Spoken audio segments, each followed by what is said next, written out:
വയനാട് നെല്ലിയമ്പം ഇരട്ടക്കൊലക്കേസിലെ പ്രതിക്ക് വധശിക്ഷ. മോഷണശ്രമത്തിനിടയിൽ റിട്ടയർഡ് അധ്യാപകൻ പത്മാലയത്തിൽ കേശവൻ, ഭാര്യ പത്മാവതി എന്നിവരെ കൊലപ്പെടുത്തിയ കേസിലാണ് അയൽവാസിയായ അർജുനെതിരെ അഡീഷണൽ ഡിസ്ട്രിക്ട് ആൻഡ് സെഷൻസ് കോടതി വധശിക്ഷ വിധിച്ചത്.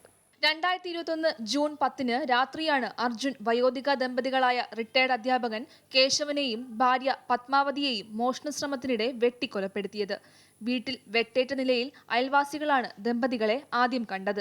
വയറിനും തലയ്ക്കും വെട്ടും കുത്തുമേറ്റ കേശവൻ സംഭവസ്ഥലത്ത് മരിച്ചു. നെഞ്ചിനും കഴുത്തിനുമിടയിൽ കുത്തേറ്റ Padmavathi Wayanad government medical college ആശുപത്രിയിൽ ചികിത്സയിലിരിക്കെയാണ് മരിച്ചത്. സംഭവം കഴിഞ്ഞ് 3 മാസത്തിനു ശേഷം സെപ്റ്റംബർ 17 പ്രതി അയൽവാസിയായ നെല്ലിയമ്പം കായക്കുന്ന് കുറുമ കോളനിയിലെ അർജുൻ അറസ്റ്റിലാവുന്നത്. 2021 ജൂൺ 9 മാനന്തവാടി ഡിവൈഎസ്പിയുടെ കാര്യാലയത്തിൽ ചോദ്യം ചെയ്യുന്നതിനിടെ പുറത്തേക്കോടിയ അർജുൻ വിഷം കഴിച്ച് ആത്മഹത്യയ്ക്ക് ശ്രമിച്ചിരുന്നു. മേപ്പാടിയിലെ സ്വകാര്യ മെഡിക്കൽ കോളേജ് ആശുപത്രിയിൽ ചികിത്സയ്ക്ക് ശേഷം വീണ്ടും ചോദ്യം ചെയ്തപ്പോഴാണ് കുറ്റസമ്മതം നടത്തിയത്.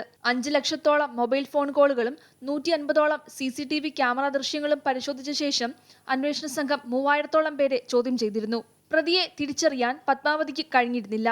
ഫോറൻസിക് പരിശോധനാ ഫലത്തിന്റെ അടിസ്ഥാനത്തിൽ പോലീസ് നടത്തിയ അന്വേഷണത്തിലാണ് ഇയാളെ പിടികൂടിയത്. അന്വേഷണ ഉദ്യോഗസ്ഥനുൾപ്പെടെ 74 സാക്ഷികളെയാണ് വിസ്തരിച്ചത്. 181 രേഖകളും 38 തൊണ്ടിമുതലുകളും പ്രോസിക്യൂഷൻ കോടതിയിൽ ഹാജരാക്കി. കഴിഞ്ഞ ഡിസംബർ 20 കേസിന്റെ വിചാരണ പൂർത്തിയായത്. കൊലക്കുറ്റത്തിന് വധശിക്ഷ വിധിച്ച കോടതി വീട്ടിൽ അതിക്രമിച്ചു കയറിയതിന് 10 വർഷം തടവും 1 ലക്ഷം രൂപ പിഴയും, തെളിവ് നശിപ്പിക്കലിന് 7 വർഷം തടവും 1 ലക്ഷം രൂപ പിഴയും വിധിച്ചിട്ടുണ്ട്. അമൃത ന്യൂസ്, വയനാട്.